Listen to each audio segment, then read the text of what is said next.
Bloomberg Audio Studios. Podcasts, radio, news. Good morning, I'm Nathan Hager. And I'm Karen Moscow. Here are the stories we're following today. Karen, we begin with the latest on efforts to end the war in Ukraine. U.S. and Ukrainian negotiators say they had productive discussions around a framework for a peace deal, but there was no final breakthrough. The sides discussed potential parameters for a ceasefire as they pored over a 19-point proposal that emerged in Geneva last week. Secretary of State Marco Rubio spoke with reporters in Florida.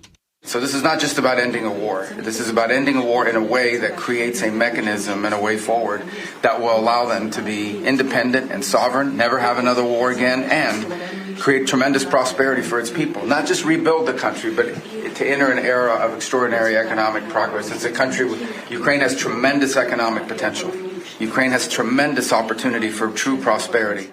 That was Secretary of State Marco Rubio. Bloomberg Chief Europe correspondent Oliver Crook has more on the push for peace in Ukraine. The good news for the Ukrainians is that they're now working with Marco Rubio, who is somebody who has a more sort of principled and ideological worldview in terms of geopolitics, probably more sympathetic to the idea that Russia poses an actual national security threat to the United States, unlike a number of other officials within the U.S. administration quite so much. The bad news is, of course, that they lost their chief negotiator on Friday, Andrei Yermak, the number two of Zelensky, who's really stood shoulder to shoulder, one of the great confidants to President Zelensky, all due to this corruption scandal. Bloomberg's Oliver Crook says the next steps will be decided in follow-up meetings, depending on the outcome of U.S. Special Envoy Steve Witkoff's talks in Moscow. The TASS news agency in Russia says Witkoff will meet with Russian President Vladimir Putin tomorrow. Well, Nathan, a software glitch that had threatened to disrupt a big portion of the global aviation system is close to being resolved. Airbus says the vast majority of its A320 planes have received the necessary update to their ELAC-2 computers. The plane maker says fewer than 100 planes still need the fix before they can return to service. Bloomberg's Benedict Camel reports this recall could have been a lot worse. There has been some disruption, but not on the scale that we first feared when the statement came out on Friday, and we heard that about 6,000 aircraft are impacted. You have to remember this is the most widely flown plane on the planet. Millions of people rely on it every day. So if you hear that more than half the active fleet of those planes is impacted, we were wondering whether this would really cause sort of global mayhem. That has not happened. Bloomberg's Benedict Camel reports most of the planes simply needed to return to an earlier version of that software that helps maintain their flight controls. Airbus says only a small number of planes require more complex attention, and checking shares of Airbus, they are down more than 3%. Now, Karen, let's get to the latest on the investigation into the National Guard shooting in Washington, D.C. Homeland Security Secretary Kristi Noem says authorities believe the Afghan suspect, 29-year-old Rahmanullah Lakhanwal, was radicalized in this country. We do believe it was through connections in his home community and state, and we're going to continue to talk to those who interacted with him, who were his family members, talk to them. So far, we've had some participation. Homeland Security Secretary Kristi Noem appeared on NBC's Meet the Press, heard every Sunday on Bloomberg Radio. Lakhanwal is facing a first-degree murder charge in the death of 20-year-old West Virginia Guard member Sarah Beckstrom. He was granted asylum earlier this year after leaving Afghanistan in 2021. Now President Trump is promising to pause all asylum decisions for a long time. We don't want those people. Does that make sense? You know why we don't want them? Because many have been no good, and they shouldn't be in our country. President Trump spoke with reporters aboard Air Force One. Secretary Noem is suggesting asylum decisions could resume once a backlog of 1.5 million pending cases is cleared. Well, Nathan, President Trump says he's decided on his pick for the next Federal Reserve chair. The president spoke to reporters on Air Force One. Fed chair, are you any closer on that right now? I know who I'm going to pick. Yeah. Is it Kevin Hassett? I'm not telling you. And sources say Trump's chief economic advisor, Kevin Hassett, is seen as the likely choice to succeed current Fed Chair Jay Powell. Well, let's turn back to the markets now, Karen. Futures are lower as we begin a new trading week and the final trading month of 2025. The S&P 500 is coming off 5 straight days of gains to close out November. Andrew Slimman is Senior Portfolio Manager at Morgan Stanley Investment Management. It is momentum and revisions. And the reality of the market is that earnings, i.e. revisions, are very strong right now because the economy, for all the talk, earnings have come in better than what really Wall Street thought certainly since April, but even since the beginning of the year. Morgan Stanley's Andrew Sliman. The MSCI All-Country World Index fell 0.1% in November after rising for 7 straight months.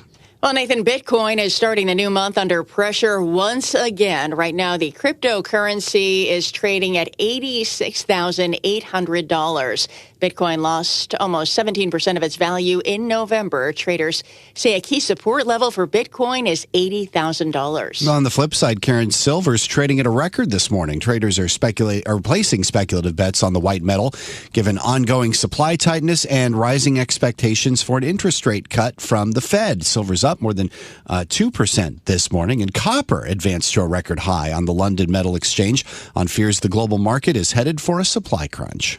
And oil is trading higher, Nathan. It is up more than 2%. It's at $59.75 a barrel. That's a NYMEX crude. Brent is at $63.58. A key pipeline linking Kazakh fields to Russia's Black Sea coast was attacked over the weekend. Meanwhile, OPEC Plus is sticking with plans to pause production increases amid growing signs of a surplus in global oil markets.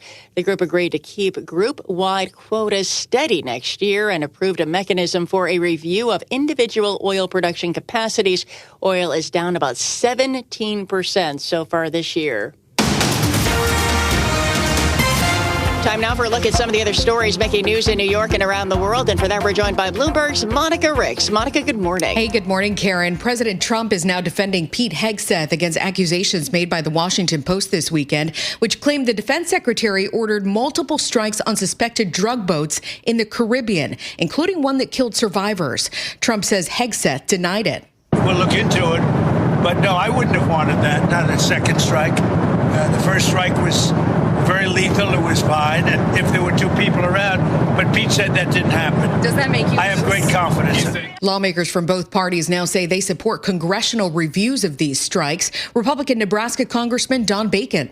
I don't think he would be foolish enough to make this decision to say, kill everybody, kill the survivors, because that's a clear violation of the law of war. Bacon on ABC News. The Pentagon hasn't commented, but Hegseth did call the article inflammatory on X. The manhunt continues for the suspect in a mass shooting at a children's party in Stockton, California. 4 people were killed there, including kids as young as 8 and 9 years old. Sheriff Patrick Withrow says they're treating this as a targeted incident. I am confident in our team and with the work that we have done so far, that we will find these animals that did this and bring them to justice. But we still need the public's help on this. 15 others were hospitalized after the shooting. The FBI has stepped in now to help find the shooter. The East Coast is getting an early taste of winter today ahead of a major snowstorm. Bloomberg meteorologist Craig Allen is tracking conditions. For tomorrow, the precip could start as some wet snow aura mix from D.C. on up to New York City and Boston, but will likely change to rain based on the current projected storm track. However, winter weather alerts are in effect for the upper Ohio Valley, the mountains of the Northeast. This includes the Poconos, Catskills, New York's Capital District, and the Berkshires. And at least 3 to 6 inches of snow expected, more in heavier bands. You can expect driving on I-80, 81, 84, 87, 90, and 91. It could become very challenging tomorrow. Snow caused a travel mess in the Midwest this weekend. Hundreds of flights were canceled or delayed. Global news 24 hours a day and whenever you want it with Bloomberg News Now. I'm Monica Ricks, and this is Bloomberg. Karen, Nathan? Thanks, Monica. Time now for our Bloomberg Sports Update, and for that, we bring in John Stashower. Thanks, Karen. Lane Kiffin made it official, leaving Ole Miss to coach LSU. It'll be the 3rd SEC school he's coached at. Gets a 7-year deal to make $12 million a year. He will not coach Ole Miss in the college football playoff. Ole Miss has already named defensive coordinator Pete Golding as Kiffin's replacement. Sunday Night Football is in Washington. The Broncos stopped the Commanders on a 2-point conversion attempt in overtime to win 27-26. It's their 9th win in a row. The Commanders' 7th straight loss. That's your Bloomberg Sports Update. Stay with us. More from Bloomberg Daybreak coming up after this. coast to coast on Bloomberg Radio, nationwide on Sirius XM, and around the world on Bloomberg.com and the Bloomberg Business app. This is Bloomberg Daybreak. Good morning, I'm Nathan Hager. Progress, but no breakthrough. That may be the takeaway from the latest round of peace talks between U.S. and Ukrainian negotiators over the weekend in Florida. Secretary of State Marco Rubio led the discussions. He says there is more work to be done. We don't just want to end the war, we also want to help Ukraine be safe forever, so never again will they face another invasion, and equally importantly, we want them to enter an age of true prosperity. Well, that was Secretary of State Rubio following the latest discussions in Hallandale Beach, Florida. Joining us this morning from Brussels is Bloomberg's chief Europe correspondent, Oliver Crook. Oliver, good morning. So where do things stand after these latest talks in Florida? Well, after a week and a half, we got that 28-point plan sort of blasted out into sort of the public view. The sort of discussion since then, when it's been whittled down to a 19-point plan, has gone much more underground, much more behind closed doors. So it's very difficult to assess at this stage how close the Ukrainian, American, and Russian sides are to bridging some of these, fairly large gaps between their conception of how the end of this war would look. There's, of course, the main issue of territorial concessions, which has been sort of top of the list for everybody involved in those negotiations. And then, of course, those security guarantees. How do you create an architecture to prevent the Russians from ever reinvading Ukraine? Those are the two, I think, main questions for the Ukrainian and the European side of that equation. While for the Russians, they have a litany of sort of maximalist demands that they've been sort of pushing forward. The question is on what side of that the United States will fall. Today, we will be focusing all week on the diplomacy that is going on. We have Volodymyr Zelensky. He will be in Paris meeting with Emmanuel Macron later today. We understand from Russian media that Witkoff will be meeting with President Putin tomorrow afternoon in Moscow. And then, of course, there is this NATO meeting from foreign ministers here in Brussels on Wednesday, which we understand that Marco Rubio is actually skipping. So what does that tell us about how close we are to a deal? The fact that Putin himself is expected to go to India a little bit later this week may suggest that, maybe we're not within clutching distance of a deal. Would he really be doing those sorts of trips abroad if he thought that there was a deal really imminent? That is, I think, the question that we pose ourselves heading into this, remembering that Trump wanted this done by last Thursday. Obviously, the complexity of this issue is putting itself on full display. And, of course, you're in Brussels right now. How is Europe trying to insert itself into the discussions? Well, so far failing, as ever, to really get a seat at the table in terms of the discussions. You'll remember when that initial 28-point plan emerged sort of from the woodwork, there was all these ideas about what architecture for defense looks like in Europe, about these sort of rules that might be imposed on NATO, that basically none of these NATO European countries had been consulted on, despite the fact that there were these conversations about the future, not just of Ukrainian defense were being discussed, but actually of European defense architecture more broadly. So they've been trying to assert themselves. They've been failing to do so. The main way they might be able to assert themselves is on this question of the frozen Russian assets, 140 billion euros worth of assets that are being held, that they're talking about creating reparations loans for the Ukrainians. But of course, as you know, whenever there's a debate in Europe, it means paralysis. And there are people on both sides of this disagreement saying that we should hold off on the Russian assets because there's a peace talk going on, that actually now is not the moment, and others saying that it's actually time to accelerate work.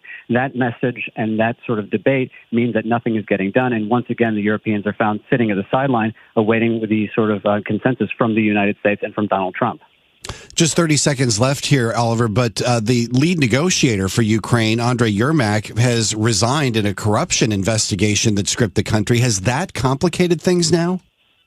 To a large degree. I mean, Umerov is the basically de facto number two, or was, in Ukraine. He stood sort of shoulder to shoulder to Volodymyr Zelensky, a very trusted ally of his throughout this entire war. We should say he has not yet been charged with anything, but his home and his office were searched in connection with this corruption scandal, dealing with some allocation of funds and basically money being embezzled by the state. So, of course, this is a terrific blow for the Zelensky administration for losing one of his key allies that he's had by his side really since day one of this war. This is Bloomberg Daybreak, your morning podcast on the stories making news from Wall Street to Washington and beyond. Look for us on your podcast feed by 6 a.m. Eastern each morning on Apple, Spotify, or anywhere else you listen. You can also listen live each morning starting at 5 a.m. Wall Street time on Bloomberg 1130 in New York, Bloomberg 99.1 in Washington, Bloomberg 92.9 in Boston, and nationwide on Sirius XM Channel 121. Plus, listen coast to coast on the Bloomberg Business Business app, now with Apple CarPlay and Android Auto interfaces. And don't forget to subscribe to Bloomberg News Now. It's the latest news whenever you want it, in 5 minutes or less. Search Bloomberg News Now on your favorite podcast platform to stay informed all day long. I'm Karen Moscow. And I'm Nathan Hager. Join us again tomorrow morning for all the news you need to start your day right here on Bloomberg Daybreak.